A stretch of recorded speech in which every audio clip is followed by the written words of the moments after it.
नाथ प्यारे की जय सदगुरु।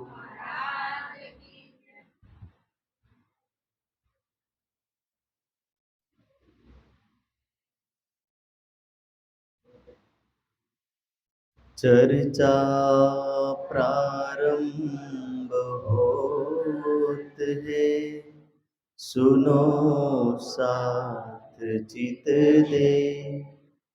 भजो राज श्यामा श्री प्राणनाथ, सखी जीवन हमारो है।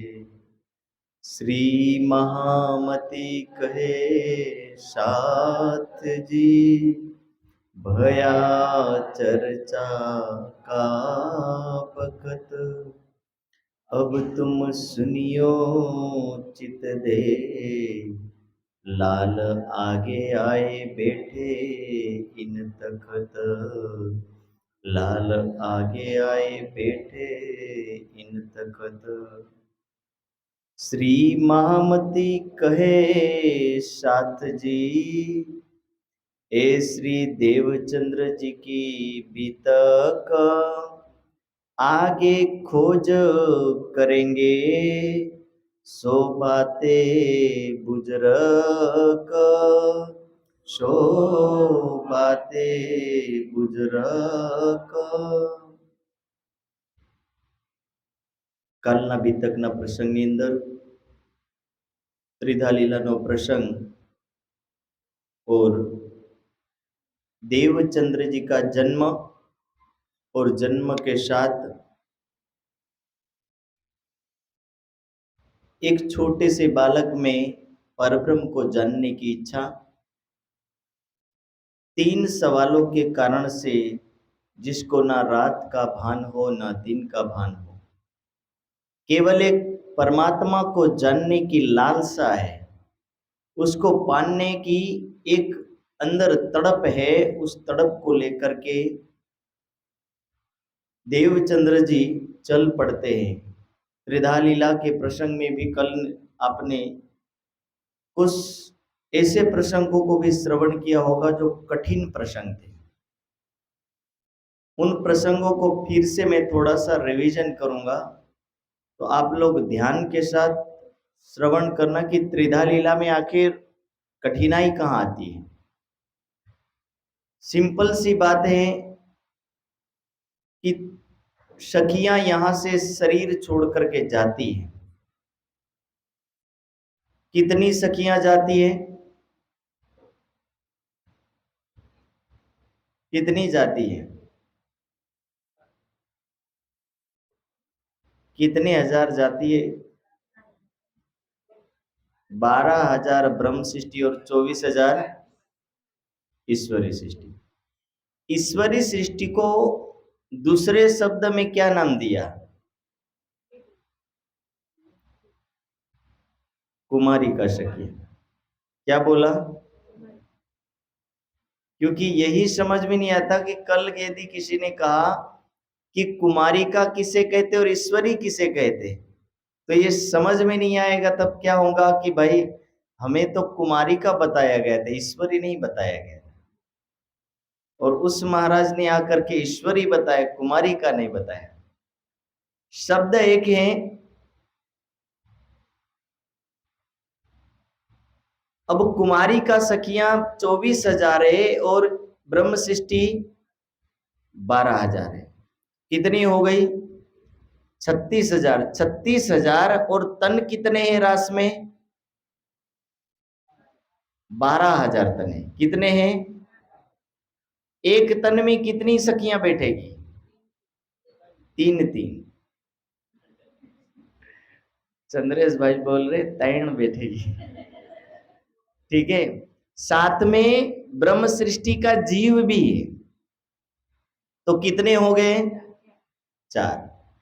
ईश्वरी सृष्टि के जीव और ईश्वरी सृष्टि के साथ साथ ब्रजवासियों का संपूर्ण लीला घटनाक्रम कहां पर अखंड हुआ है? ब्रज के कारण स्वरूप के अंदर यह संपूर्ण अखंड हो गया है। अब एक घटना और याद रखना कि इस ब्रह्मांड में प्रतिबिंब रासलीला हुई। एक असली रासलीला हुई, दूसरी प्रतिबिंब रासलीला हुई। प्रतिबिंब रासलीला में कौन कौन नहीं आए? ब्रह्म सृष्टि नहीं आई, ईश्वरी सृष्टि नहीं आई, तो आए कौन? जो 24,000 ईश्वरी सृष्टि के जीव थे, वो जीव कहां अखंड हो गए? ब्रज के जो जीव थे वो सबलिक के कारण में अखंड हुए। उन जीवों की सुरताएं आई। बात समझ में आ रही? उन जीवों की सुरताएं रिटर्न आई। जैसे हमारी परात्म कहां बैठी है? परम धाम में, मूल मिला में। पर हमारी सुरताएं कहां ये?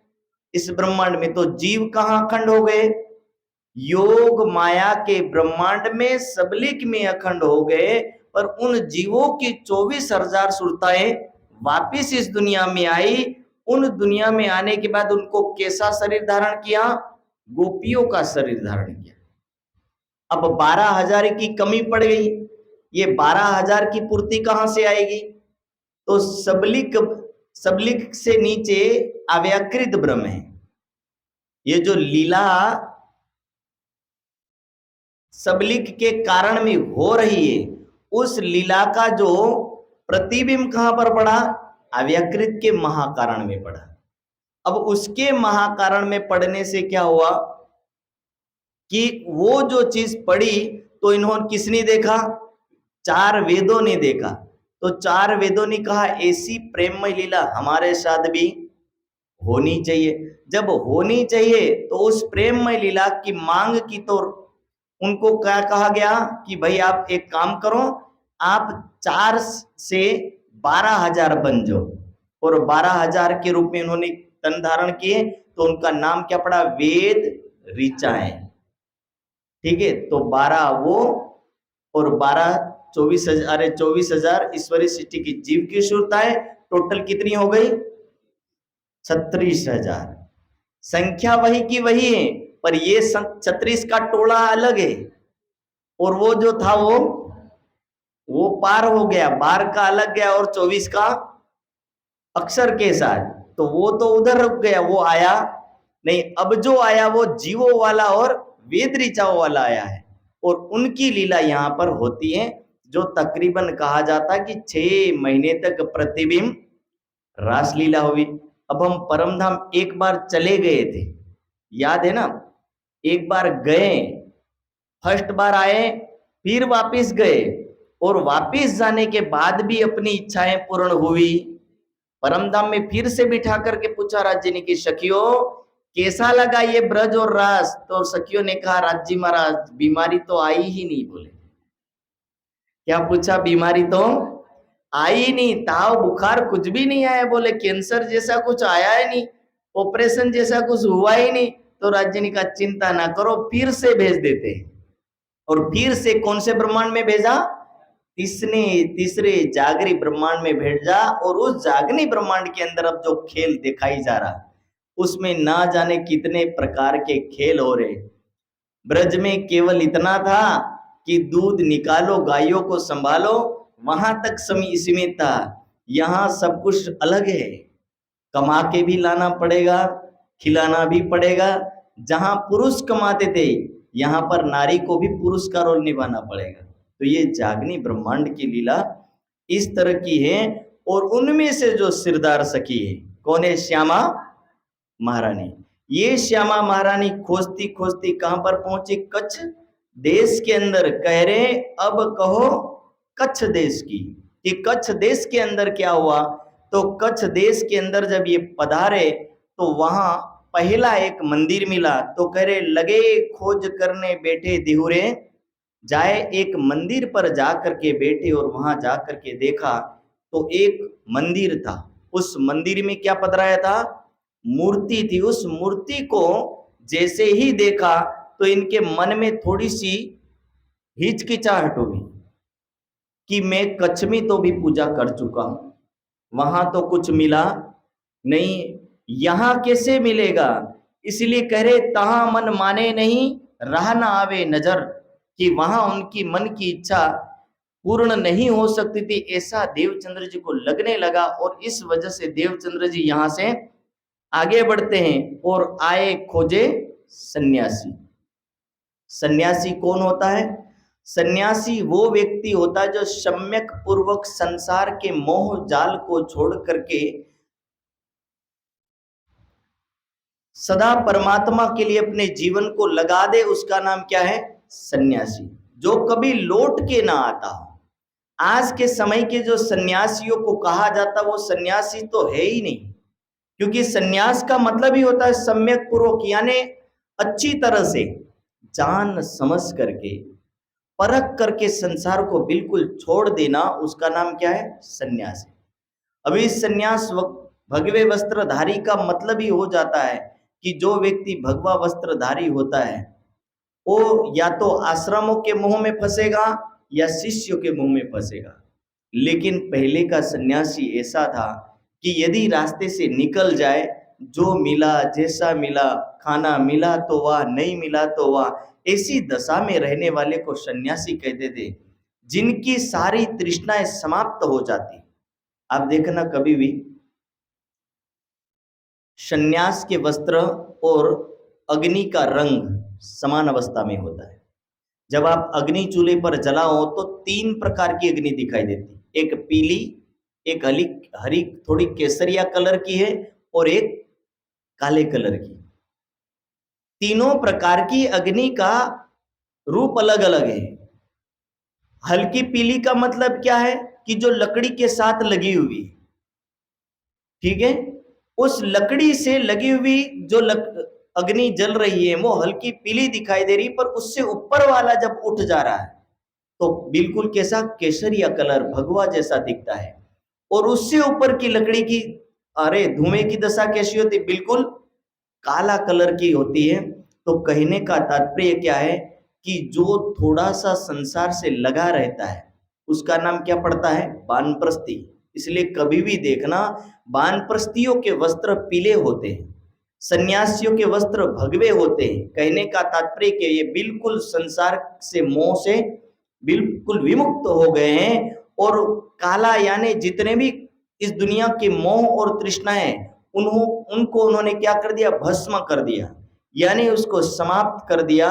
जो मोह जाल के जंजाल से विमुक्त हो गया, ऐसे व्यक्ति का नाम सन्यासी होता है। वर्तमान समय के अंदर सन्यास का मतलब ही कोई भी व्यक्ति भगवे वस्त्र पहन करके सन्यास के नाम को बदल देता है, लेकिन सन्यास का तात्पर्य आपको जो अर्थ बताया वही है। किसी वस्त्र के धारण करने से सन्यास को धारण किया जा सकता नहीं है। यदि भगवी पगड़ी बांध दी, भगवे वस्त्र पहन लिए, भगवा कुर्ता पहन लिया, तो इससे व्यक्ति सन्यासी या त्यागी नहीं माना जाएगा। जबकि बहुत सारे सन्यासी के नाम से ऐसे व्यक्ति हो जाते हैं कि संसार में ना जाने जो कर्म नहीं करने चाहिए वो भी कर बैठते हैं। इसलिए सन्यास का नाम अधिकतर वर्तमान समय में बदनाम हो जाता है। इधर आए खोजे सन्यासी बड़े डिंबधारी यानी ऐसे व्यक्ति थे कि स्वयं आडंबरों से परिपूर्ण थे। आम पूजे तिनको आवे खलक सारी की, सारे आम यानी जीव सृष्टि उनको पूजती थी और सारे संसार के लोग उनको गुरु मानते थे। तहां जाए की खोजिया कहे जानते हम सब, वहां जाकर के पता लगा कि ये सब जानते हैं और जानने की वजह से इन्होंने कहा कि भाई हमें भी कुछ सिखा दीजिए। तब देवे नाम सुमरन नेहचे कर ग्रहो तुम। देवचंद्र जी ने कहा कि मेरे कुछ सवाल है, मैं कौन, कहां से आया, कहां है मेरा भरतार, आप मुझे इन सवालों का जवाब दे देंगे। चर्चा तो करते हैं पर कैसी करते हैं? संसारी के। हद के अंदर की चर्चा संसार में कोई भी कर रहा है, लेकिन पार की चर्चा को कोई नहीं कर पाता है। इसलिए जाकर के चर्चा तो सुनी और चर्चा करे दत्त की, लिया नाम सुमरन। और चर्चा किसकी करते हैं? दत्तात्रेय की करते हैं। जो दत्तात्रेय अनसुया के पुत्र माने जाते हैं, और अनसुया के पुत्र इसीलिए माने जाते हैं और दत्तात्रेय इनको इसीलिए कहा गया क्योंकि ये ब्रह्मा विष्णु महेश के आशीर्वाद से होने वाली संतान है, और इनके आशीर्वाद से होने के कारण से इनका नाम पड़ जाता है दत्तात्रेय। कि तीनों के आशीर्वाद से दत्त है, दत्त माने दिया गया आशीर्वाद, इस आशीर्वाद से उत्पन्न संतान दत्तात्रेय के नाम से जाहिर हुई। और उस दत्तात्रेय ने तकरीबन 24 गुरु किए। 24 गुरु में उसने अजगर को भी गुरु बनाया। बोलो श्री प्राणनाथ। अब सोचिए कि अजगर को एक दिन देखा कि अजगर बड़ा आराम से पड़ा है, ना खाने की चिंता है, ना शिकार के लिए दौड़ रहा है, ना भाग रहा है। दत्तात्रेय सोचने लगे, क्यों ना भाई हम भी इनकी तरह बने। ये एक प्राणी होकर के ना लालच कर रहा है, ना भाग रहा है, ना कुछ कर रहा है। यदि ये नहीं कर सकता तो हमें इतना भागने की जरूरत क्या है? हम इतने पीछे, संसार के पीछे क्यों भागते हैं? और इस वजह से दत्तात्रेय इस अजगर से शिक्षा लेते और अजगर को भी क्या बना लेते हैं? अपना गुरु बना लेते हैं। साथ में एक दिन वैश्या को देखते हैं, और वैश्या को देख करके दत्तात्रेय को लगा कि ये नारी कैसी है। बोले अपने प्रेमी को पाने के लिए तिड़प उठती है, उसके लिए व्याकुल हो रही।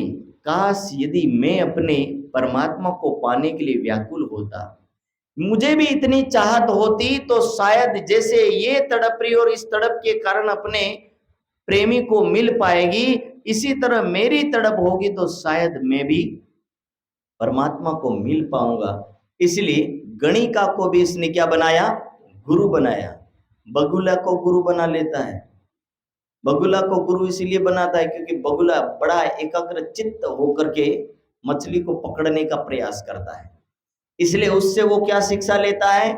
सोचता है कि ये बगुला जितना ध्यान से मछली को देख रहा है, यदि इतना धैर्य मेरे में हो, जैसे बगुला धैर्य से शिकार को प्राप्त करता है, इसी तरह मेरा धैर्य इतना टिका रहे तो शायद मैं परमात्मा को प्राप्त कर जाऊं। ऐसे इन्होंने तकरीबन 24 गुरु को बनाया, और 24 गुरु को बनाने की वजह से इनका नाम इस दुनिया के अंदर विशेष रूप से माना जाता है। गुरुवाद को तोड़ने का नाम है तो वो है दत्तात्रेय। कोई गुरुवाद को तोड़ सकता है तो उसका नाम क्या है?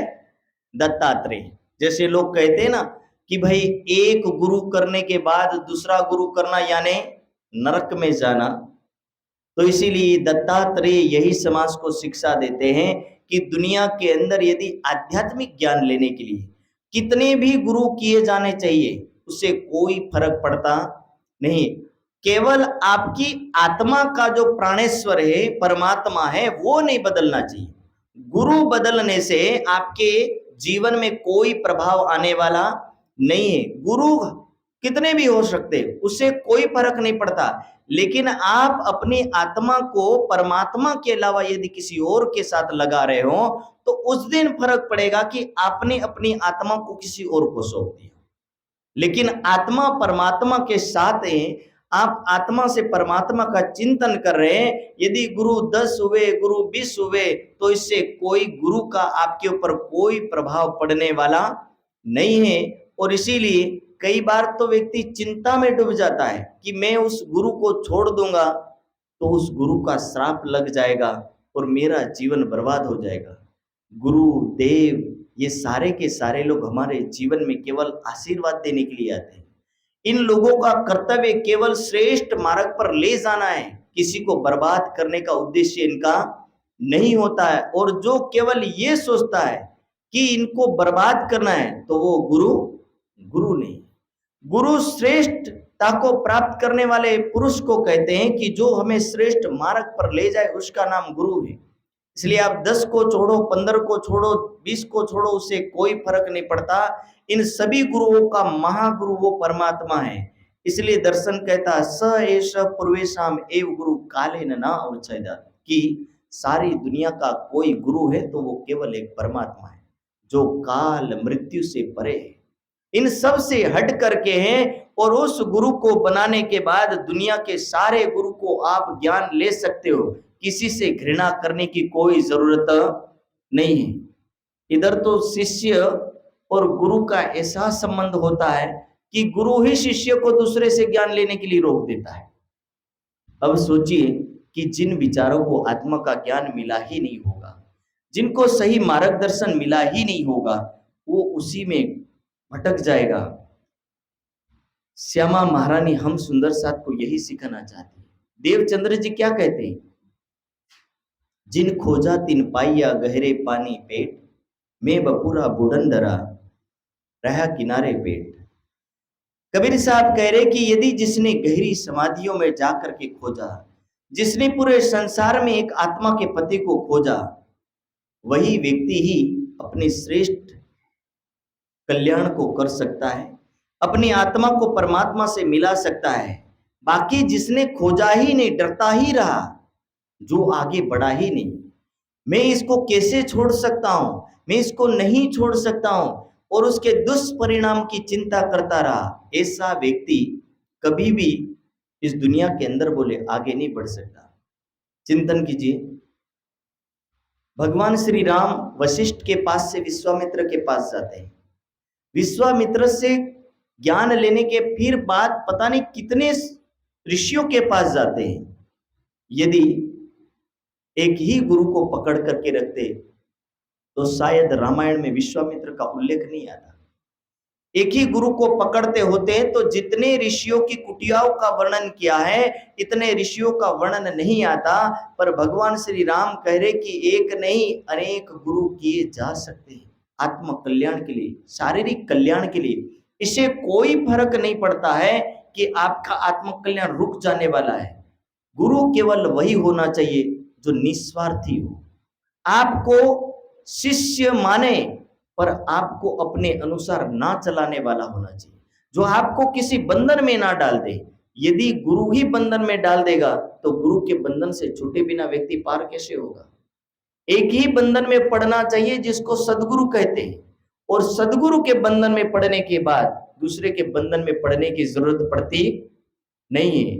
इसलिए सदगुरु के बंधन में क्यों पड़ना चाहिए? तो वाणी यही कहती, इंद्रावती की आत्म उसमें कहती, सदगुरु संगे में एगर पाया दिया पार ब्रह्म बताए, कि दुनिया के सारे गुरुओं का जो सदगुरु है वो पूर्ण ब्रह्म सच्चिदानंद है, और उस पूर्ण ब्रह्म सच्चिदानंद को जिसने अपनाया उसके कारण से इस दुनिया से हट करके वो परम धाम को प्राप्त कर सकता है।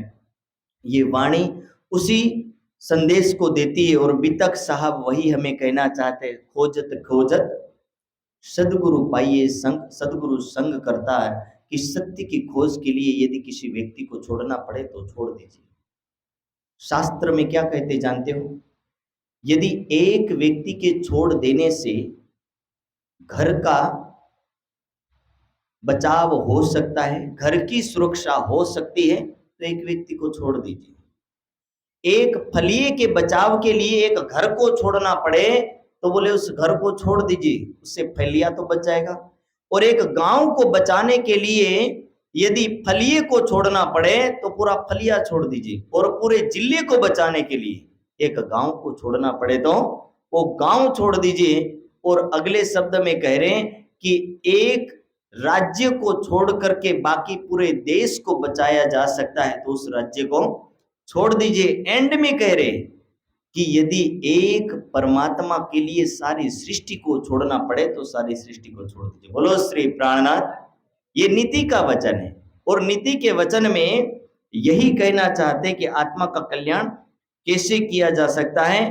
कह रहे कोई दिन तहां रहे फिर चले जागा, और यहां से आगे बढ़े तो आगे जाकर के कौन मिले? तो बोले वे राजगुरु कहावते बहुत चले तिनको। राजाओं के भी गुरु थे जिनको क्या कहा जाता था? राजगुरु कहा जाता।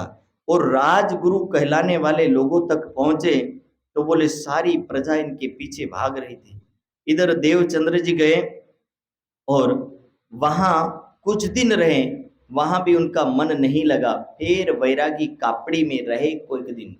ये नाम के वैरागी हैं, पर वैरागियों के भेष धारण करके बहुत लोग समाज में भ्रमण करते हैं, और वो वैरागी नहीं कहे जा सकते, क्योंकि वैराग्य का मतलब ये होता है कि सब कुछ छोड़ छाड़ करके क्यों हिमालय की बर्फीली गुफा में जीवन जीने वाले को क्या बोलते हैं? वैरागी बोलते हैं। वस्त ना देखी तिन में परे इंद्रिय वश मन। क्या कह रहे हैं? कैसे वैरागी थे? तो बोले अपने इंद्रियों को वशीभूत हुए व्यक्ति थे। और इंद्रियों के वशीभूत हुआ व्यक्ति कभी भी आध्यात्मिक मार्ग पर नहीं चल सकता। या तो गृहस्थ में जी ले तो ठीक है, परिवार छोड़ा, ना गृहस्थ में रह रहा है ना किसी चीज में रह रहा, लेकिन मोह माया भी नहीं छूट रही, तो ऐसे व्यक्तियों को कह रहे हैं परे इंद्रिय वश मन। ये इंद्रियों के वशीभूत होने वाले लोग हैं जो हर समय कुछ ना कुछ कामना में डूबे रहते हैं।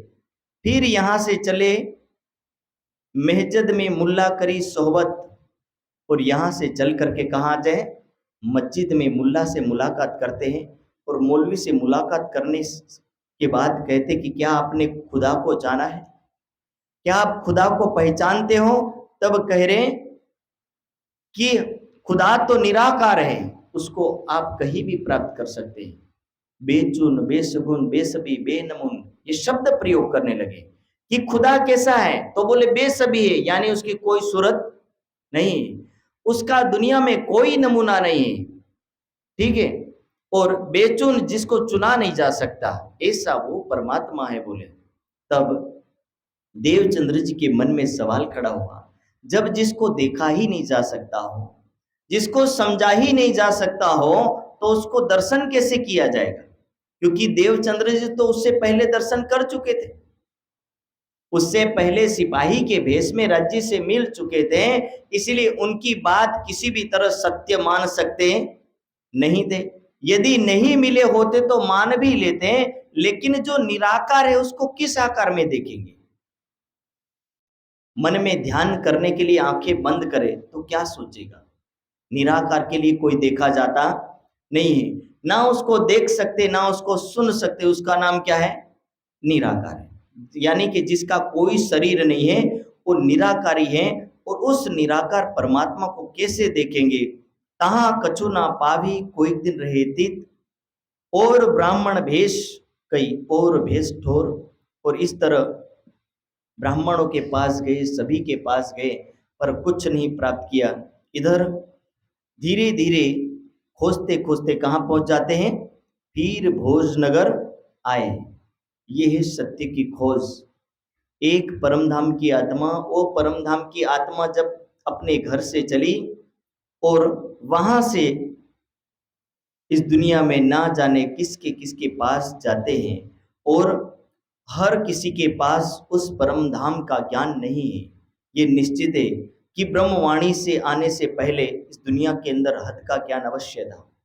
इसलिए संसार के सारे शास्त्रों को एक ही बात में कह समझा दिया जाता है कि जब तक सपने की बुद्धि का ज्ञान था, तब तक इस दुनिया के अंदर से महाशून्य महानिराकार को पार करके कोई जा सका नहीं। पेड़ काली किन देखी नहीं, छाया में सब रहे उड़ जाए। कि संसार के अंदर से जब इसका मूल ही नहीं पता चला, पेड़ काली किन देखी नहीं, कि जो संसार का मूल अस्तित्व है, उस अस्तित्व को किसी ने नहीं जाना कि ये कहां से आया है, इसकी जड़ें कहाँ हैं, और सब छाया में रहे उड़ जाए। जबकि लोगों ने उसकी डालियों को नहीं देखा, उन्होंने तो केवल इसकी परछाई को देखा। कहने का तात्पर्य कि सृष्टि का सर्जन करता कौन है? आप संसार में जाएंगे तो आपको क्या मिलेगा? कोई कहेगा ब्रह्मा जी ने सर्जन किया, ठीक है, कोई अपने देव के नाम से सर्जन को बताता है, लेकिन विचार कीजिए कि संसार के अंदर आप ब्रह्मा जी की यदि संरचना देखेंगे तो ब्रह्मा जी का तो तभी प्रकटन होता है जब सारी सृष्टि बन जाती है, आदि नारायण आ जाते हैं, और आदि नारायण के आने के बाद ब्रह्मा जी को तो उसके बाद सांकल्पिक सृष्टि में उत्पन्न किया जाता है। तो संसार बन जाने के बाद ब्रह्मा जी ने कौन से संसार का निर्माण किया? ये तो त्रिदेवा के साथ उत्पन्न माने जाते हैं। उससे पहले आदि नारायण का इस दुनिया के अंदर आगमन होता है। इसीलिए सारी सृष्टि का आदि पुरुष कौन है? आदि नारायण है। जबकि ब्रह्मा जी को आदि पुरुष भी कहा गया नहीं है। जब आदि पुरुष नहीं कहा गया, संकल्पिक सृष्टि उत्पन्न होने वाले पुरुष को कह रहे कि वो ब्रह्मा जी से ये संसार बना, कौन कैसे मान लेगा? संसार के सृजन का जब मानव को अता पता नहीं, तो सोचिए कि इस दुनिया को क्या पता होगा। इसलिए तो वाणी कह रही कि सब छाया में रहे और जाए, जो बनाने वाला उसका पता नहीं चला और जो नहीं बनाने वाला उसको बनाने वाला मान के बैठे, तो असली को नहीं जब जान पाए तो नकली को भी नहीं समझ पाए, और जो नहीं बनाने वाला उसके हाथ में बनाने वाला घोषित कर दिया। तो इसको क्या कहा? सब छाया में रहे और जाए, कि परमात्मा की बनाई हुई सृष्टि में ही सारे उलझ गए कि कौन मालिक है और कौन भगवान है और कौन परमात्मा, ये पता चला नहीं। इसलिए संसार में आत्मा के साथ हर किसी को जोड़ दिया जाता है। देव के साथ भी आत्मा जोड़ दी जाती है, देवी के साथ भी जोड़ दी जाती है, भगवान के साथ भी जोड़ दी जाती है, और दुनिया के किसी भुआओं के साथ भी जोड़ दी जाती, तांत्रिकों के साथ भी जोड़ दी जाती। बिचारी आत्मा को किसी के साथ भी लगा दिया जाता है। अब आत्मा किसके साथ लगनी है ये कोई फिक्स करता नहीं। जबकि ऋषि मुनि कहते कहते थक गए कि आत्मा सो परमात्मा, लेकिन लोगों ने क्या करना, ना ना ना ना, आत्मा सो देवी, आत्मा सो देव, आत्मा सो भगवान, ये शब्द लगते रहे, लेकिन किसी ने उस परमात्मा के साथ ये नहीं कहा कि ऋषियों के वचन है कि आत्मा सो परमात्मा, आत्मा केवल परमात्मा का अंग होगी, किसी और का अंग हो सकती नहीं है। अब जहां जैसे मिला, जिसने मिला चिपका दिया। अब दुनिया के अंदर सत्य का पता चला नहीं। जैसे किसी मीठा खाने वाले को क्या पता चला, खांड कहो तो भी मीठा, गोड़ कहो तो भी मीठा, ठीक है, शेरड़ी कहो तो भी मीठा, मावा कहो तो भी मीठा, मिठाई कहो तो भी मीठा, जलेबी कहो तो भी मीठा। जितना मीठा मीठा लगा, सब लोगों ने क्या सोचा कि सारे गोड़ ही है। ऐसा कभी संभव होता नहीं है। मीठा का मतलब बहुत कुछ होता है और अलग अलग भी होता है, और इसीलिए जो परमात्मा है उसी की ही आत्मा हो सकती। उस आत्मा को किसी और के साथ जोड़ने से जुड़ तो जाएगी, पर आत्मा कल्याण कभी भी होने वाला नहीं है। इसलिए चाहते तो देवचंद्र जी भी किसी वैराग्यों को गुरु मान करके बच सकते थे, अपने वाले भी कई लाइन में लग जाते, दूसरों की तो छोड़ो, अपने वाले भी जैसा मिले बोले बना लेने में क्या फर्क पड़ता। बोले राम कहो, कृष्ण कहो, हनुमान कहो, बात तो सब एक ही, मर के जाना सबको ऊपर ही, फर्क क्या पड़ता है। मान लो जो भी मिला चल जाएगा, जाना ऊपर है, कौन मना करता है। नरक भी ऊपर है, स्वर्ग भी ऊपर है, वैकुंठ भी ऊपर है, सारी चीज ऊपर है। अब जाओ, नरक में जाना है, स्वर्ग में जाना है, वैकुंठ में जाना है, किस में जाना है, चिंतन हमें खुद करना है। परम धाम जाना है कि योग माया के ब्रह्मांड में जाना है, कहां जाना है, ये चिंतन हमें खुद करना है। और यदि परम धाम जाना है, ऊपर जाने का मतलब सूर्य भी मिलेगा, अंतरिक्ष भी मिलेगा, तारे भी मिलेंगे, नक्षत्र भी मिलेगा, ठीक है, चंद्रमा भी मिलेगा। तो ऊपर केवल दौड़ लगाने से कुछ होने वाला नहीं है, और सब यदि एक ही है। सपोज एक उदाहरण देता हूं आप लोगों को, खोज क्यों की जा रही, इसका रीजन केवल एक परमात्मा की पहचान। उस पहचान में एक चीज बता रहा हूं, यूरिया खातर कैसा दिखता है, सफेद। खांड का चूर्ण बना लो, मान लो, कैसा दिखता है। फिटकरी का पिसा हुआ चूर्ण ले लो, कैसा दिखेगा, सफेद। कांच को बिल्कुल पिसा हुआ ले लो, कैसा दिखेगा, सफेद। अब ये तीनों सफेद दिखते हैं, इसका मतलब इन तीनों को हम खांड या साकर तो नहीं कह पाएंगे ना। देखने में ये समान जैसे दिखते हैं, लेकिन अनुभव कैसे होगा, उसके गुणों से उसको परखना होगा। नमक भी सफेद दिख रहा है, खांड भी सफेद दिख रही है, यूरिया खातर का पिसा हुआ चूर्ण भी सफेद दिख रहा, हर चीज पिसी हुई सफेद दिख रही है। पर सफेद दिखने वाली हर चीज खांड हो सकती नहीं। अब देव भी शक्तिशाली है, भगवान भी शक्तिशाली, देवता भी शक्तिशाली, देवियां भी शक्तिशाली। शक्तिशाली से ये सिद्ध नहीं होता है कि ये सारे के सारे परमात्मा है। शक्ति से इतना कह सकती उनके पास ऐश्वर्य है, इसलिए शक्तिवान है, पर शक्तिवान होने से इनको परमात्मा कहा जा सकता नहीं है। तो यही वाणी भी समझाना चाहती है कि यदि एक खोज में देवचंद्र जी रुक जाते होते तो शायद सत्य का अंतिम जो लक्ष्य है वो रुक जाता। फिर भोजनगर आए 3 शहर में, ता हरिदास जी रहे भई सोहबत तिन से। खोज करते करते कहां पर पहुंचे? भोजनगर आए, और भोजनगर को वर्तमान समय में क्या बोलेंगे? भूज बोलेंगे। बोलो श्री प्राणनाथ। वही भोजनगर अभी क्या है? भूज है। और उसी जब भोजनगर में पधारे तो वहां कौन मिले उनको?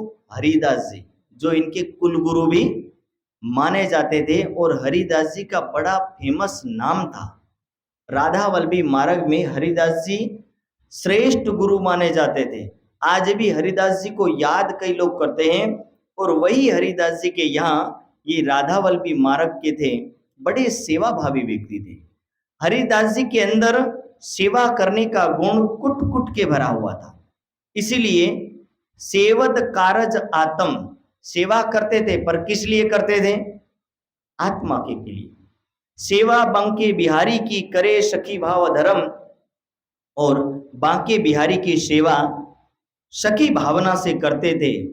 उनकी सेवा भावना देखिए, जब ऋतु आवे गर्मी की, कि जब गर्मी का मौसम हो, बहुत ज्यादा गर्मी हो रही, जैसे मानव को गर्मी होती है, इसी तरह वो अपने भगवान के ऊपर आस्था रख करके क्या करें? उनके भी पतले वस्त्र बनवाते हैं, उनको भी पंखे लगाते हैं। ठंडी के समय में ठंड लगे तो उनके गर्म वस्त्र, उसमें अंगीठी रख करके उनको गर्म किया जाता है। ये उनकी सेवा भावना है। जाड़े की रुत में ने गर्मी का करे इलाज, जब ए वस्त्र करो चाहिएगी मुझे आज। और इस तरह अपना काम करते, स्नान करे दिन में 2 ही 4 वक्त। बोलो श्री प्राणनाथ। गुरु है, और इसीलिए दिन में 3 से 4 बार स्नान करते थे। जब रुत पलटे में चाहिए गर्मी शीत हो इत, तब इनको स्नान का फेर फेर बकत हो। जब संध्या समय, किसका? ચોમાસું જાય અને શિયાળો આવે અને શિયાળો જાય અને ઉનાળો આવે, એવો કોઈક સંધિ વેળાનો સમય હોય ત્યારે કેટલી વાર નાય? દિવસમાં 3 થી 4 વાર સ્નાન કરે। तो बारंबार स्नान करने से ये सारी घटना कौन देखते हैं? श्री देवचंद्र जी। कहते बड़ा भाव है, आत्मा मंथन और आत्मा चिंतन करते हैं। इन सेवा की भावना से वो भी थोड़े पिघल जाते हैं। यहां ना चर्चा मिलेगी ना कुछ, पर क्यों? क्योंकि एक सेवा भावना है, और भावनाओं के कारण से लगा कि शायद मुझे यहाँ कुछ मिलेगा। इन ठिकाने आए के आत्म पायो करार। हरिदास जी के सानिध्य में आकर के उनको थोड़ा आत्मा शांति मिला, और आत्मा शांति मिलने की वजह से अब यहाँ से वो नित्याने चर्चा सुने जाए बेटे सोहबत, जो भी जैसा हरिदास जी उनको ज्ञान देते थे वो रोज वहां श्रवण करते थे। और हरिदास जी को जब पता चला ये तो मतु मेहता जी का पुत्र है, और मतु मेहता जी के पुत्र होने के कारण से एक पत्र लिखा और भेज दिया। और उस पत्र में लिखा कि आपके पुत्र हमारे पास आ चुके हैं। और जब पत्र उन्होंने पाया तो हरिदास जी भी सब कुछ छोड़ छाड़ करके, अरे मतु मेहता जी सब कुछ छोड़ छाड़ करके कहाँ आ गए? भोजनगर। वो भी पधार गए। नसीहत जो कहनी हती सो कह कह थके सब, की नसीहत यानी जो भी समझाना था, जैसे भी समझाना था कि घर को छोड़ के ना जाओ, पर इतना समझाने के बावजूद भी जिसके मन के अंदर वैराग्य है, जो घर गृहस्थी में पढ़ना ही नहीं चाहता है, उनको समझाने से कुछ होने वाला नहीं है। जो सारे संसार को एक तरफ रख के परमात्मा को अपना आत्मा का आधार मान चुका है, उसको इस दुनिया में कौन रोक सकता था? और देवचंद्र जी को केवल परमात्मा की चाहत थी। श्री देवचंद्र जी माया के क्यों नजीक ना जाए, इनको वह गमे नहीं बड़ो दुख पहुंचाए। बोलो श्री प्राणनाथ। क्या कह रहे कि भाई देवचंद्र जी माया के नजीक ना जाए। माया के नजीक ना जाना यानी संसार में पड़ना नहीं चाहते। जन्म हुआ है लेकिन सबकी समान अवस्था नहीं है। इधर हरिदास जी की सेवा करे मनसा वाचा कर्म। ध्यान दीजिएगा, क्या करें? सेवा करते हैं। सेवा इस दुनिया के अंदर बहुत कठिन चीज है। सब कुछ हो सकता है पर सेवा करना बहुत मुश्किल है। यदि कोई सेवक बेचारा सेवा करते करते ज्यादा बातें करता है तो क्या बोलेगा? अपने आप को बहुत जाहिर कर रहा है। यदि कोई सेवा करता करता थोड़ा सा गर्म हो जाता है तो क्या कहते हैं? जब खुद से होती नहीं तो करते क्यों? दूसरे पर गुस्सा क्यों निकालते हो? नहीं बोलते हैं तो क्या कहते हैं? सेवा करता है लेकिन अहंकारी बहुत है। बोलो श्री प्राणनाथ। सेवा में मतलब हर समय दोष। यदि सेवा में कोई भूल हो गई तो भूल होने की वजह से क्या बोलेंगे? जब आती नहीं तो क्यों करते हो? इसलिए साधु और शास्त्रों में क्या कहा? सेवा धर्मो परम गहनो साधु नाम अपि गम्य। कि अगम्य चीज है। कैसी अगम्य? कि जिसको साधु भी नहीं कर सकता, ठीक है, तो दुनिया का सामान्य मानवी कैसे कर लेगा? सेवा धर्म अति कठिन चीज है और अति कठिन चीज को निभाना बोले दुनिया में सरल है नहीं। और वो भी कैसे करना है? तो बोले मन वचन और कर्म से। मन से सेवा करना, और जब मन से करेगा तो सोचिए कि मन पूरा लगाना पड़ेगा। अपना कुछ अस्तित्व भी नहीं विचारना होगा, अपने आप को उसमें डुबो देना होगा। जब मन से पूरा कार्य करेगा तो उसका कर्म बनेगा और कर्म से जो सेवा होगी। तो इसीलिए मन वचन कर्म से पूर्ण रूप से कुर्बान होकर के सेवा का प्रसंग लिखा है। सेवा में ना ज्यादा बोलना कर सकते, ना ज्यादा गर्म होना कर सकते, ना किसी की भूल निकाल सकते और ना किसी को कुछ कह सकते, ना चुप रह सकते। ज्यादा बोल करके किसी को खुश करने की कोशिश करेंगे तो बोले चापलूस है, ठीक है। तो अनेक प्रकार के प्रसंग आते सेवा में, और सेवा में जो भी व्यक्ति बेचारा योगदान देता है उसकी हालत खराब हो जाती है। इसलिए ऐसी कठिन सेवा को करना मुश्किल हो जाता है। पर देवचंद्र जी कह रहे इनको वह गमे नहीं बड़ो दुख पहुंचाए। हरिदास जी की सेवा में ये लगे। इधर देख साचे हरिदास जी इनको मन में देऊ नाम सुमरिन। और उन्होंने सोचा कि क्यों ना इतनी भावों से सेवा करते तो इनको हम मंत्र दे दे। दीक्षा देने की बात आई। मतु मेहता विचार करे क्यों डारो माया में। गुरु सोच रहा है कि इसको मैं कैसे निकालूं दुनिया से, और पिता क्या सोच रहा है कि इसको कैसे डालूं दुनिया में। दोनों विचारधारा है, एक निकालना चाहता और एक डालना चाहता है, फंसाना चाहता है। दोनों का मार्ग है, और दोनों के मार्ग में जैसे मतु मेहता को विचार आया कि एक ही फंदा दुनिया का है, शादी। बोलो श्री प्राणनाथ। विवाह जिसको बोलते हैं, क्या बोलते हैं? विवाह।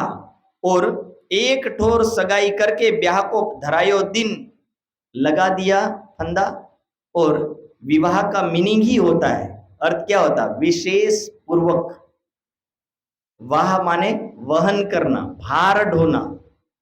वो स्त्री ढोए चाहे पुरुष ढोए, पर ढोना तो बोलो श्री प्राणनाथ ढोना पड़ता है। दुनिया के अंदर किसी किसी को तो बहुत ज्यादा ही भार झेलना पड़ेगा।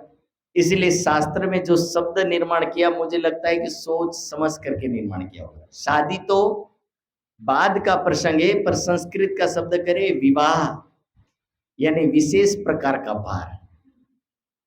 सोचिए। और देवचंद्र जी के ऊपर यही भार डालने के लिए मतु मेहता जी ने क्या किया? सगाई फिक्स कर दी।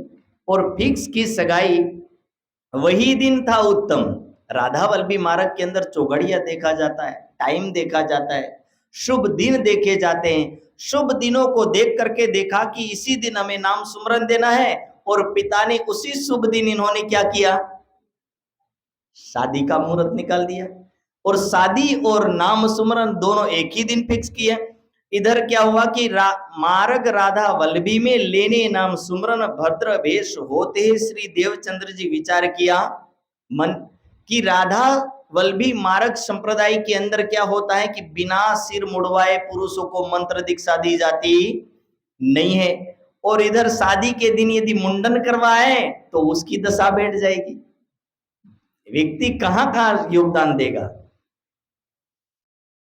तब ही भद्र भेष होय के आय के बेटे पास, भद्रवेश यानी नहा धो करके पहले तो मुंडन करवाया, और मुंडन करवाने के बाद बिल्कुल सफेद वस्त्र धारण करके वो आसन पर बैठ गए, और सुमरन कहूं का लिया कहा सन्यासी का कर विश्वास। पूछने लगे हरिदास जी कि हे देवचंद्र, क्या तुमने किसी का नाम लिया था, किसी की दीक्षा ली थी, किसी का मंत्र लिया था? तो कहे बिल्कुल, हमने सन्यासियों के मंत्र को लिया था। बोले वो सन्यासियों का जो मंत्र लिया था उस मंत्र को लिखो पहले, बोले कागज में, और लिख करके इस मंत्र को रोटी में डाल करके गाय को खिला दो। बोले देवचंद्र जी कह रहे कि इससे क्या फर्क पड़ने वाला है।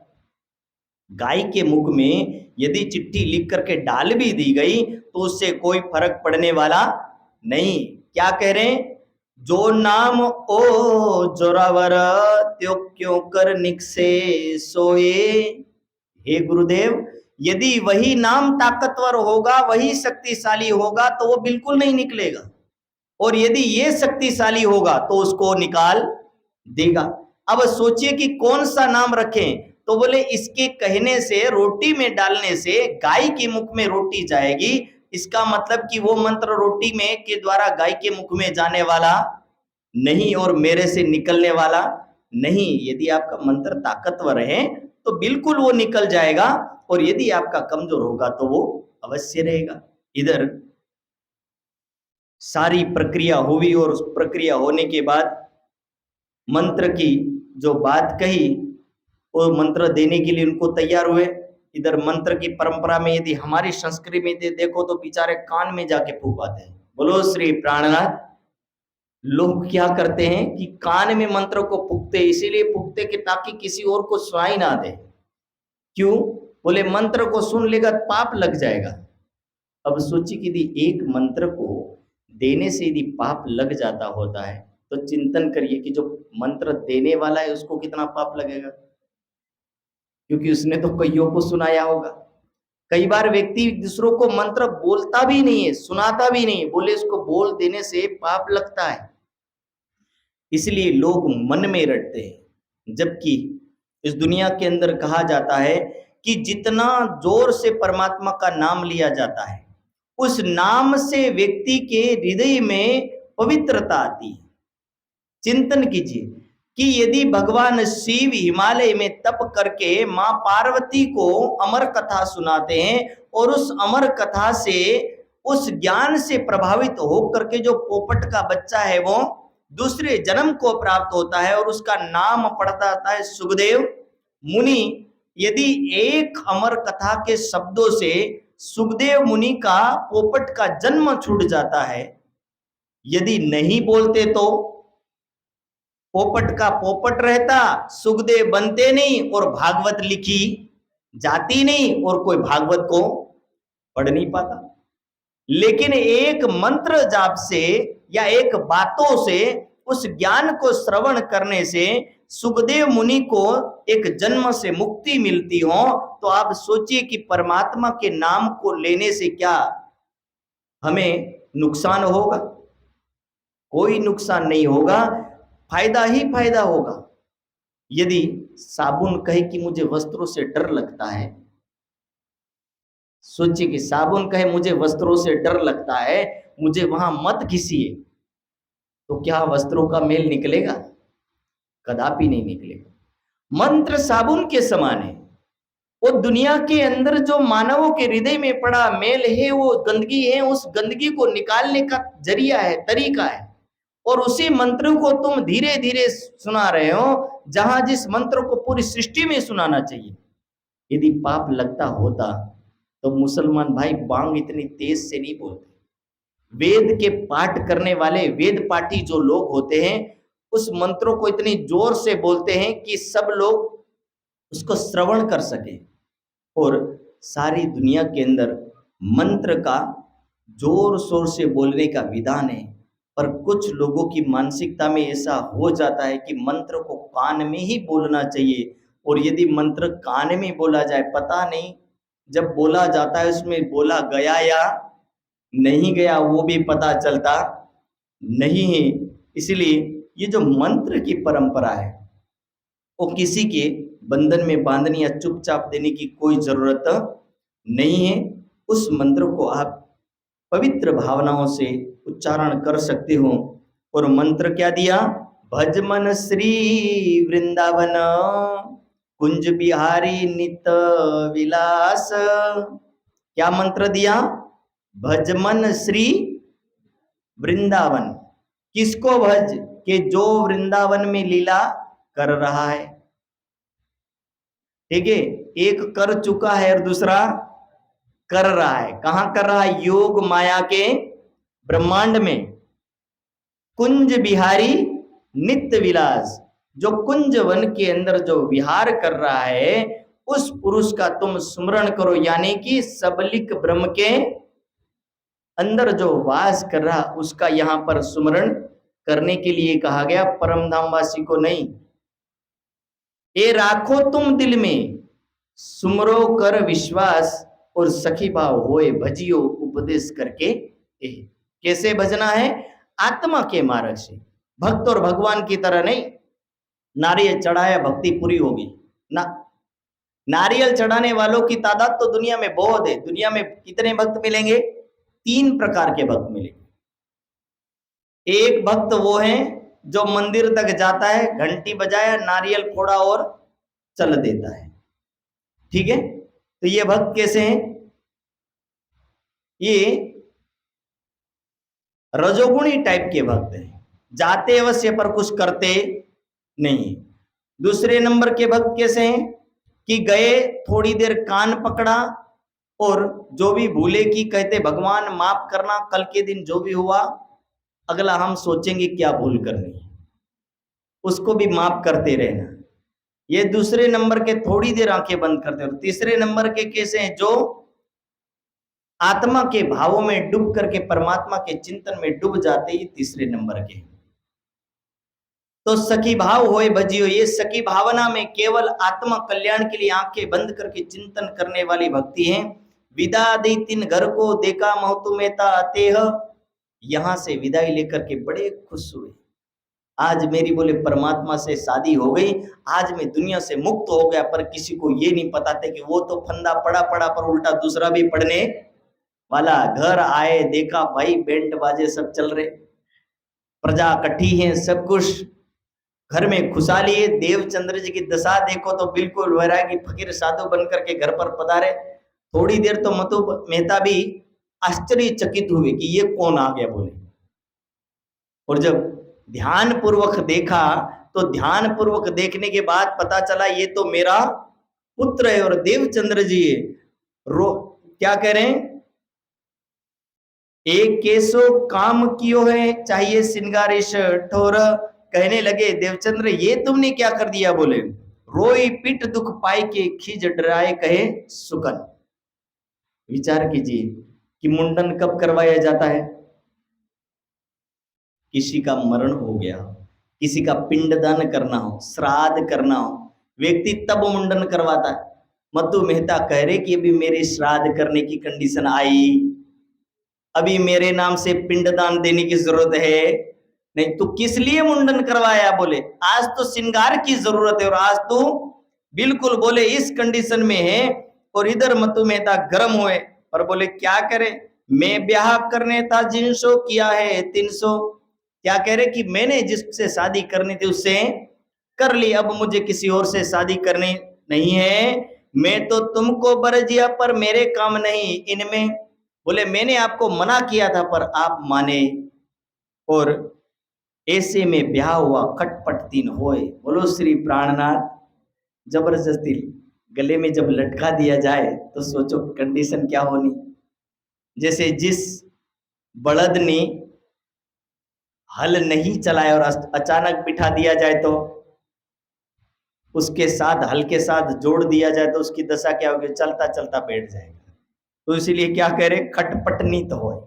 खटपट होना यानी जब एक बर्तन दूसरे बर्तन के साथ मिलेगा खड़खड़ाहट तो होगी होगी और होगी, ये स्वाभाविक चीज है। और पति पत्नी में यहाँ थोड़ी सी खटपट रहती थी। श्री देवचंद्र जी हरिदास जी की सेवा करते हैं, सोई रोज सेवा करने जाते हैं। वैसे तो मैं लीलबाई को बड़ी तपस्विनी नारी मानूंगा। ये एक ऐसी नारी है कि ये देवचंद्र जी सुबह जाते हैं, दोपहर को आते हैं, 3 बजे गए तो शाम को 6 बजे आते हैं, और 6 बजे गए तो रात्रि के 12 बजे आते हैं। लेकिन लीलबाई कभी पूछती नहीं तो इतना जाता क्यों है। लीलबाई कभी भी सवाल करती नहीं। आत्मा के मार्ग में वो नारी बड़ी महान है कि बिल्कुल बाधा ही नहीं बन रही। क्या कह रही, रहे एक पहर घर में, पिछली रात रहे जब पहर, यानी 12 बजे से 3 बजे तक ही घर में रहते हैं, बाकी रहते नहीं है। विचार कीजिए कि इसकी जगह कोई और नारी होती तो क्या होता। 1-2 महीना विवाह चलता, उसके बाद तू तेरे घर और मैं मेरे घर, ज्यादा चलता नहीं। लेकिन देवचंद्र जी की घटना बता रही है कि लीलबाई बिचारी बड़ी साथ देने वाली नारी थी। पति को सदा साथ देने वाली नारियों में लीलबाई एक श्रेष्ठ नारी मुझे लगती है। और एक दिवस हरिदास जी उठे थे देह कारस, ऊपर झरोके थे देखिया कहा कौन फिरत हो गरज। और उस समय एक दिन ये सुबह 3 बजे उठ करके चले जाते और वहां जाकर के प्रदक्षिणा करते हैं। प्रदक्षिणा केवल मंदिर की करना चाहते थे, लेकिन साथ में घर और मंदिर एक साथ था, इसलिए हरिदास की भी प्रदक्षिणा होती थी और बांके बिहारी और बालमुकुंद की भी होती थी। एक कौन शख्स आयो कहो ये देख के तीत। और हरिदास जी किसी कारण से बाहर निकले, उस दिन देखा कि यहाँ कोई चारों तरफ घूम रहा है। अब डर के मारे आवाज लगाए कि कौन है, तो देवचंद्र जी ने कहा कि मैं हूं, समय का पता नहीं चला इसीलिए मैं जल्दी आ गया हूं। स्वर पहचान हरिदास जी आए, श्री देवचंद्र जी तुम कित खोल द्वार घर में लिए, तुम क्यों आए इस वक्त। कहने लगे कि हे देवचंद्र तुम इस वक्त क्यों पधारे हो। तो कह रहे कि समय का पता ना चला इसलिए मैं जल्दी आ गया। तो अगले चरण में क्या करें, सेवा करे ना जनाभी अपनी आत्म के कारण। क्या कह रहे हैं, सेवा करे ना जनाभी, कि बोले सेवा करनी है तो बता करके करनी चाहिए, नहीं आत्म कल्याण करना है तो बता करके करना चाहिए। यदि दर्शन में कुछ प्राप्त कर लिया है तो समाज में बताने की जरूरत नहीं है। सेवा यदि कर ली है तो बताने की जरूरत नहीं है। दिखावे नहीं काहू को समझावे अपना मन, कि ये किसी को बताना नहीं चाहते। और इसीलिए हरिदास जी सुन के कही है मापक प्रमाण कि आपने नित्य प्रदक्षिणा देवी और दिन की सेवा करे जान, और रोजाना प्रदक्षिणा देते थे, एक दिन करते थे नहीं ऐसा नहीं, ये भक्ति भाव था। एक यहाँ प्रसंग और घटित होता है कि एक दिन एक व्यक्ति को बिच्छू काट लेता है, और बिच्छू काटने की वजह से 4 व्यक्ति उसको उठा करके लेकर के आते हैं। इधर हरिदास जी बैठे थे मंदिर में, और 4 जने जल्दी जल्दी लेकर के आए और कहने लगे हे महाराज जी जल्दी इस व्यक्ति का जहर उतारिए। हरिदास जी के पास शायद मंत्र सिद्ध था, और मंत्र सिद्धि की वजह से वो अपने मूंछों पर 3 बार हाथ घुमाते हैं।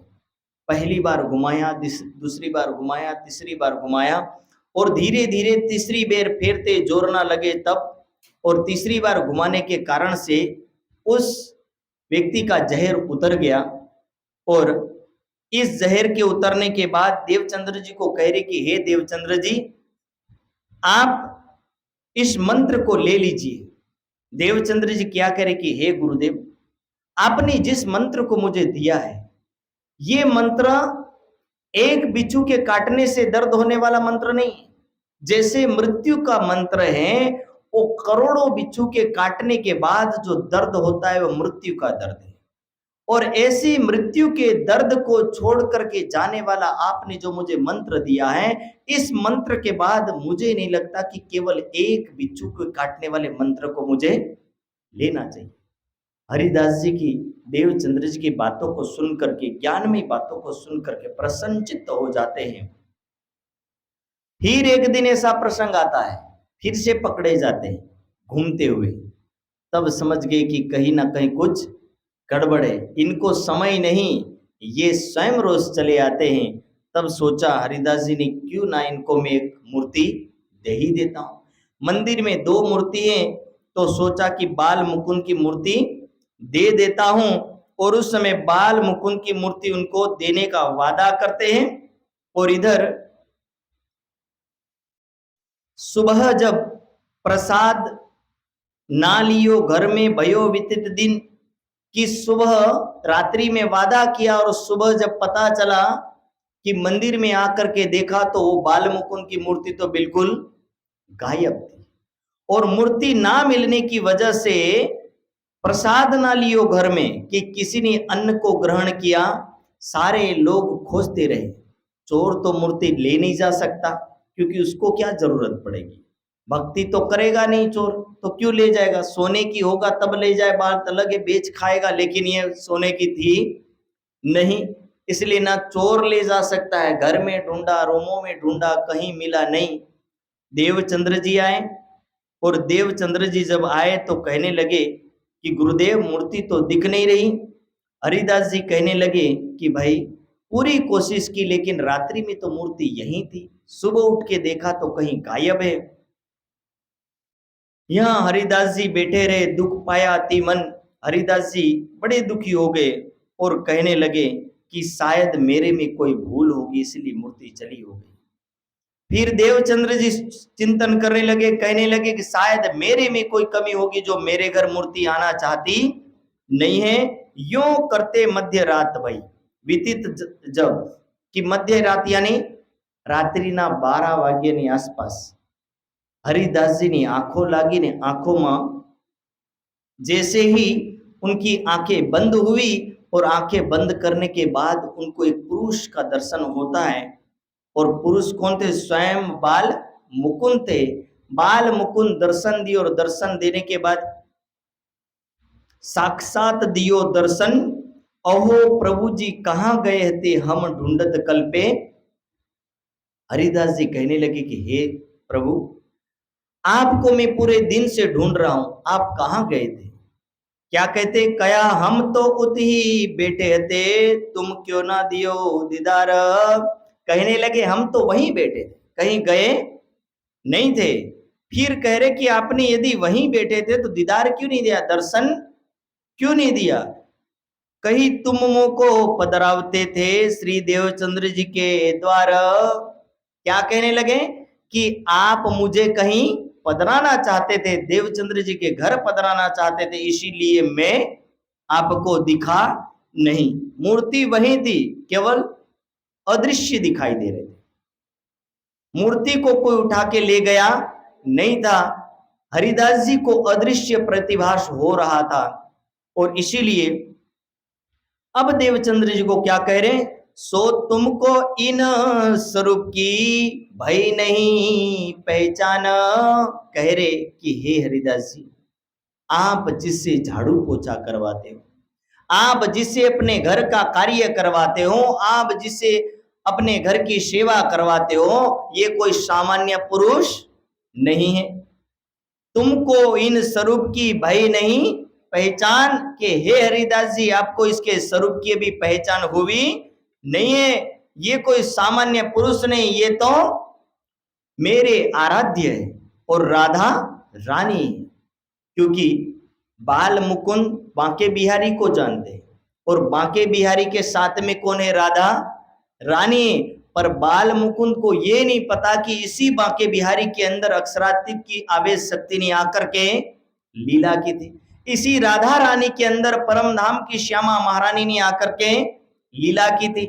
इसलिए जो स्वरूप दिखा, उस स्वरूप को अपने से बड़ा माना। और क्या कह रहे हैं, भाई नहीं पहचान, मैं इनकी सेवा ना सा सकूं, कि भाई इनकी वजह से तो मुझे अखंड में जाने का अवसर मिला। ब्रज में कौन अखंड हुआ? बोलो श्री प्राणनाथ। सारी कंफ्यूजन का सॉल्यूशन यहां मिलेगा। ब्रज में कौन अखंड हुआ? पूरा ब्रज मंडल अखंड हुआ। तो बोलिए कि जिस विष्णु भगवान ने जन्म लिया था वो अखंड हुआ कि नहीं हुआ? वो भी होगा। और जब वही अखंड हो गया तो सोचिए कि उनके अखंड होने के बाद अब जो तीसरे नंबर का कृष्ण है, कृष्ण कृष्ण सब कोई कहे पर भेद ना जाने कोई, कि एक जो था वो कहां गया? ब्रज में। ठीक है, एक कहां गए? रास में। और तीसरे कहां रहे हैं? 112 वर्ष लीला की। तो तीनों का अलग अलग अस्तित्व पता चला, एक ब्रज में, दूसरा रास में, और तीसरा 112 वर्ष वाला। तीन अलग अलग है। अब यहां मिश्रण कैसे होता है? पहले वाले को भी लगा लेते, दूसरे वाले को भी लगा लेते, और तीसरे वाले को भी मिला देते। कौन किसकी भक्ति करता ये समझ में आता? सब लोग लगे हुए हैं, लेकिन अता पता नहीं है कि स्वरूप कौन सा है, किसको मानना है। और इसीलिए उस पूर्ण ब्रह्म सच्चिदानंद को उस चक्कर में आकर के कोई समझ पाता नहीं है। इसलिए ये कह रहे हैं कि मैं इनकी सेवा ना सह सकूं, कि इसी बाल मुकुंद और राधा रानी के कारण तो मैं ब्रज मंडल से डायरेक्ट योग माया के मंडल में आया। इनकी सेवा में कैसे सहन कर सकता हूं? एक बार तो इन्होंने मुझे अपना एहसान जताया, ना सह सकूं एहसान, एक एहसान तो कर दिया है, अब दूसरी बार मैं करवाना चाहता नहीं हूं। जो दिलगिर होए श्री देवचंद्र जी, ये बात सुन के कि भाई ये दुखी हो जाए तो क्या करना? तो वस्त्र देव सेवा दीजियो, तुम मोहे ना दीजो इन्हें। क्या कह रहे कि यदि दुखी हो जाए एक काम करना कि इनको वस्त्रों की सेवा दे देना। किसकी? बांके बिहारी की।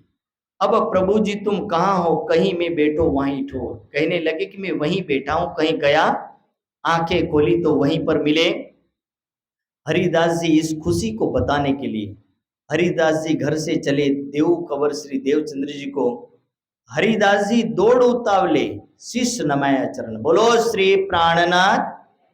दौड़ते गए और देवचंद्र जी के चरणों में शीश नवा करके कहने लगे, कई हरिदास जी कहाँ करो? तो हाथ उठाया तीन ने, हाथ पकड़ करके कंधों में हाथ दे करके उठाते कि आप गुरुदेव क्या करें, जबकि मुझे आपके चरणों में पढ़ना चाहिए, आप मेरे चरणों में पढ़ रहे हैं। तब क्या कह रहे हैं?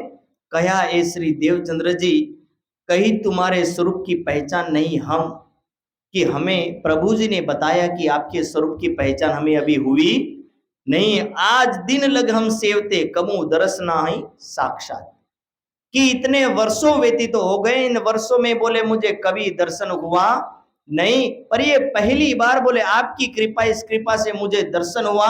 और मैं बड़ा भाग्यशाली हूं कि मैं आपके सानिध्य में आने के बाद प्रभु जी का दर्शन कर सकूं।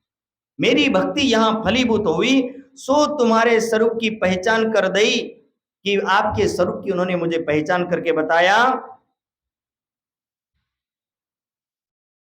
तुम इनको जानत नहीं मोही, ऐसी बात कही। बोले प्रभु जी ने मुझे बताया कि आप उनके स्वरूप की पहचान जानते नहीं हैं, और तब उन्होंने आपको वस्त्र की सेवा देने के लिए मुझे कहा है।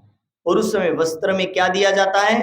जामा बांके बिहारी जी का दिया सेवने को। क्या दिया?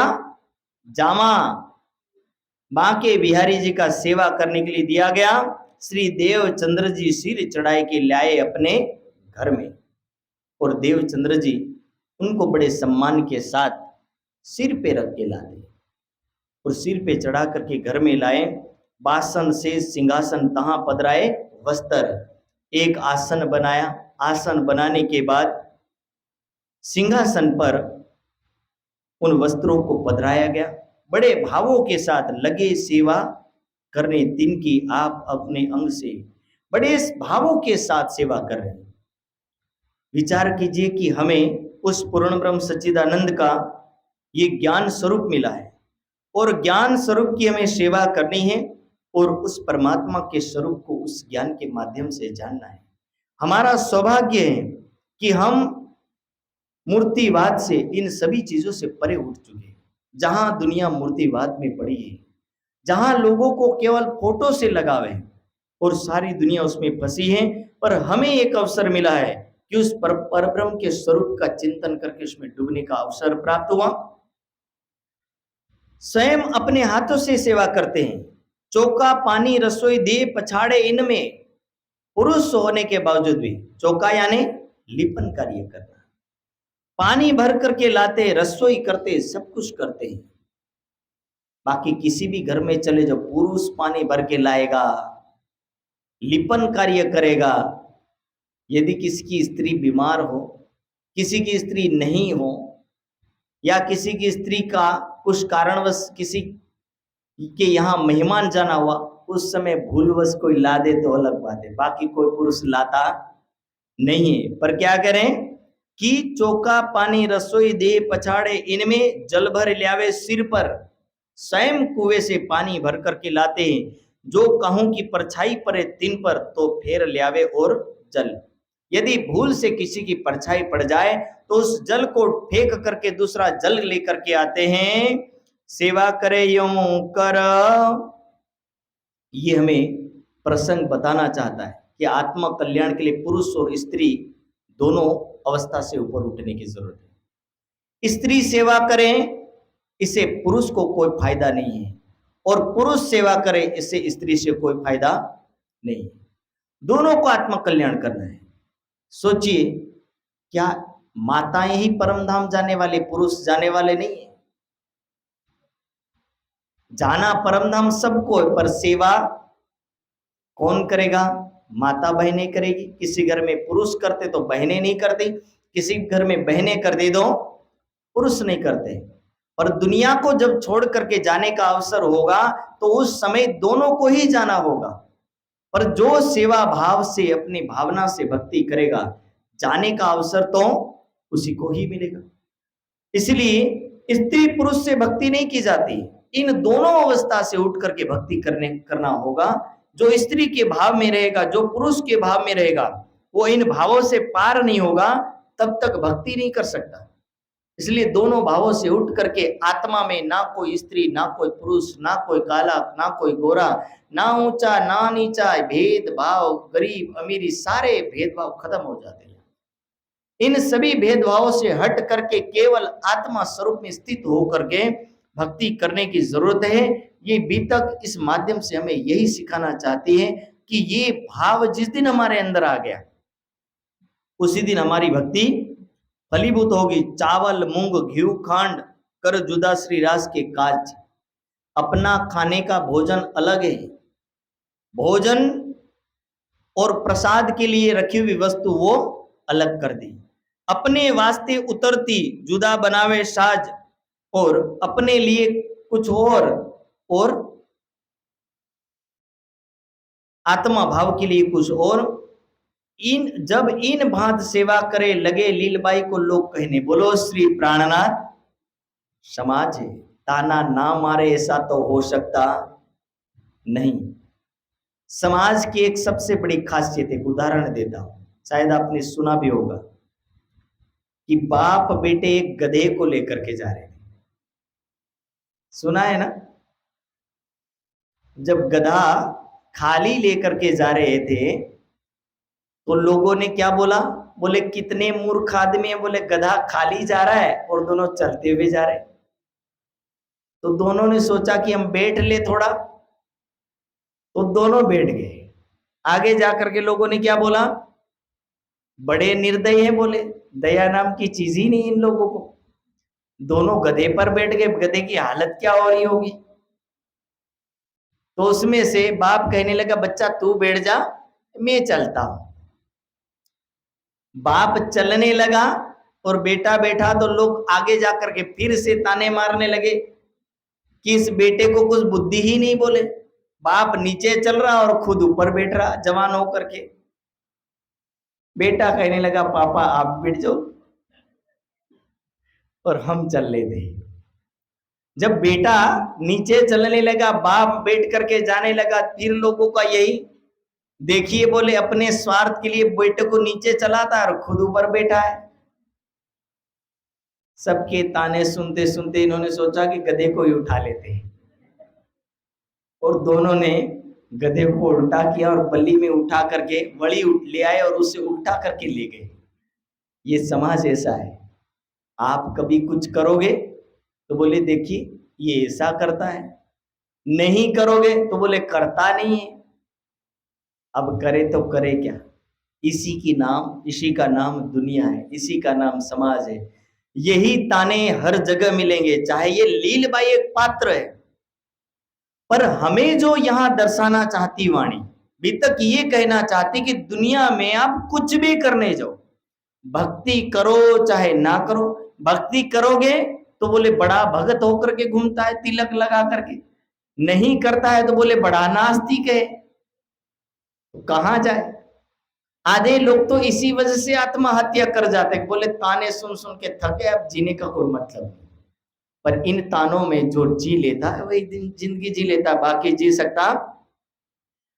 तुम ऐसी स्त्री हो घर में, श्री देवचंद्र जी मेहनत करे हाथों से, लगे लीलबाई को सुनाने, और लीलबाई बेचारी क्या करती, बोले सीधी सादी नारी। कहने लगी तब इत लीलबाई ने करी आई के अरस के हे स्वामी, सारी नारियां फलिए की, सोसाइटी की, गांव की, जब पानी भरने जाऊं तो भी पीछे, लेके आऊं तो भी पीछे, और घर में कहीं बाहर किसी से बात करो तो भी यही ताने मिलते कि आपका पति पानी भर के लाता, आपका पति लिपता है, आपका पति भोजन बनाते, तो तुम करती क्यों, किस नाम की नारी।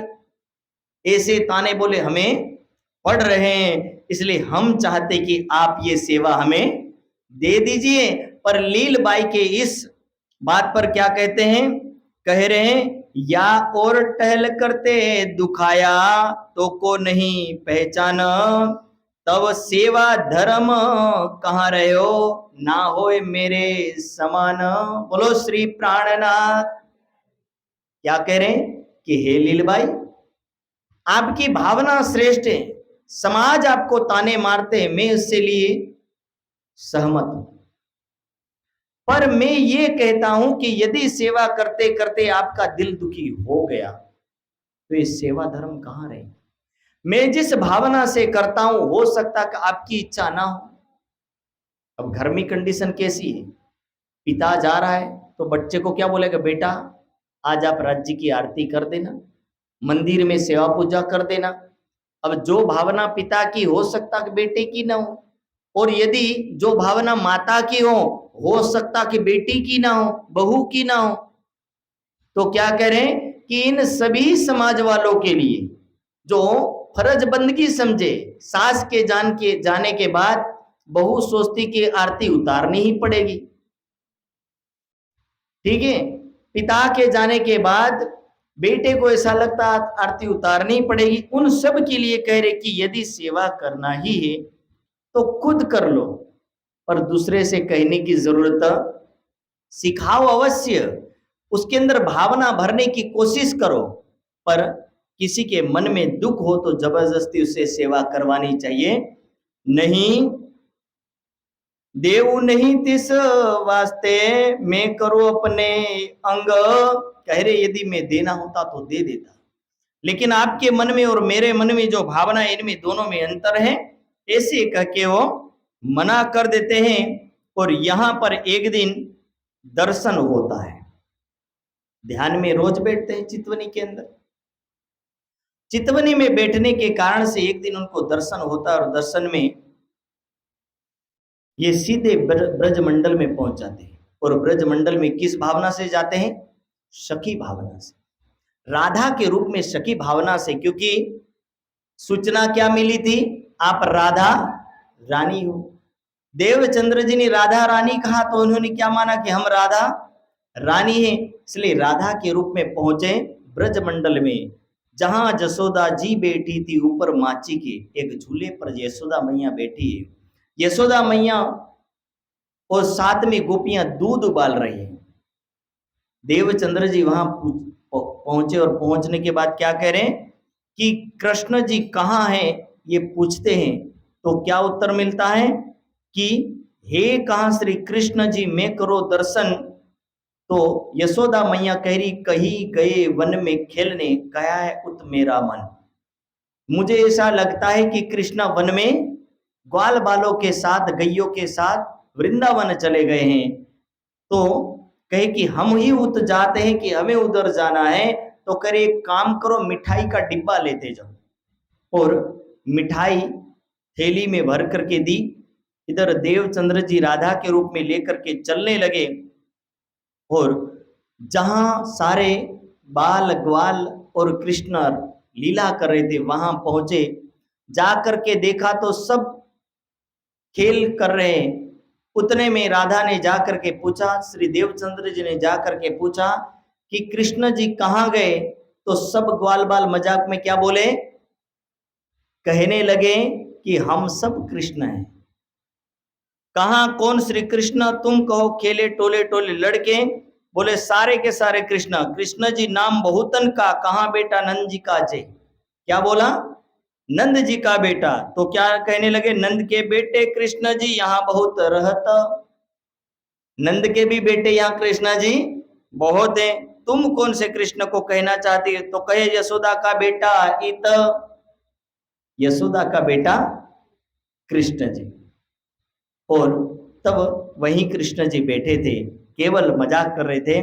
और उस समय कहे कि हम ही है कृष्ण, आप चिंतन कीजिए। यदि राधा स्वयं होती तो पहचान नहीं हो सके, ऐसा हो सकता नहीं था। पर स्वयं देवचंद्र जी के स्वरूप में पधारे, इसलिए पहचान हो रही नहीं है। ये प्रसंग ही बता रहा है कि ये देवचंद्र जी को भी पहचान हुई नहीं है। यदि राधा होती तो पहचान नहीं हो, ऐसा संभव होता नहीं है। बुलाए लिए श्री देवचंद्र जी बिठाए अपने पास। घुघरी का भोजन का प्रसंग यहाँ चलता है।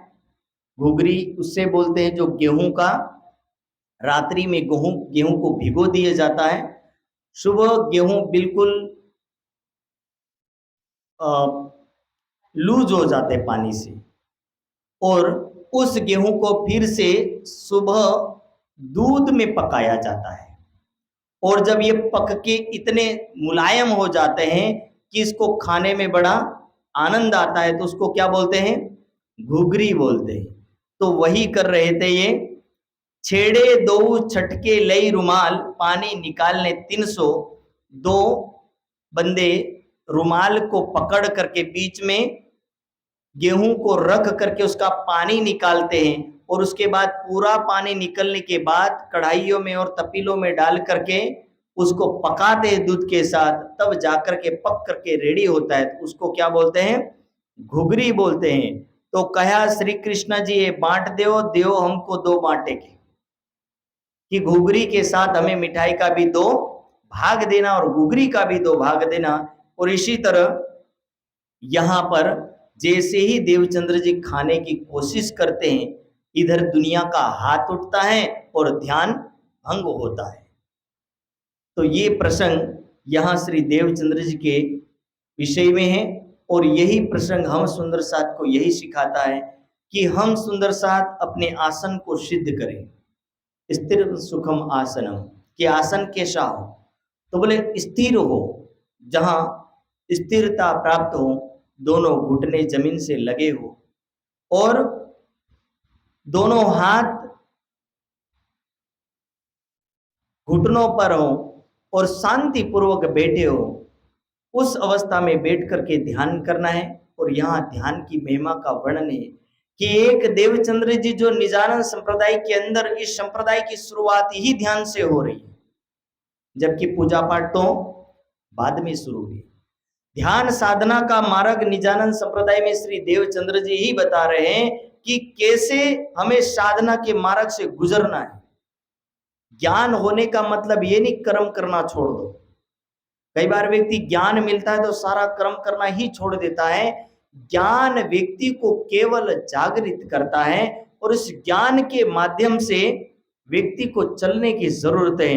पर ज्ञान के साथ साथ आत्म कल्याण तो करना ही होगा, और आत्म कल्याण ही साधना है। और साधना का मतलब क्या है कि जब अपने इष्ट को पाने के लिए हम मन से दृढ़ होकर के बैठ जाए, उसमें सारी आने वाली बाधाओं को सहजता पूर्वक स्वीकार कर ले, उसका नाम क्या है? साधना। वो हिमालय में बैठ करके करने वाली साधना हो, फिर समाज में ज्ञान को लेते समय जितने भी प्रकार से कष्ट आते हैं, वो भी एक प्रकार की साधना है। दुनिया के तानों को सुनता हुआ परमात्मा की भक्ति करना, ये भी एक साधना है। तपना यानी आंखें बंद करके तप करना तप नहीं है। तपना यानी हर प्रकार से तप जाना, उसको तप कहते हैं और उसी को साधना कहते हैं।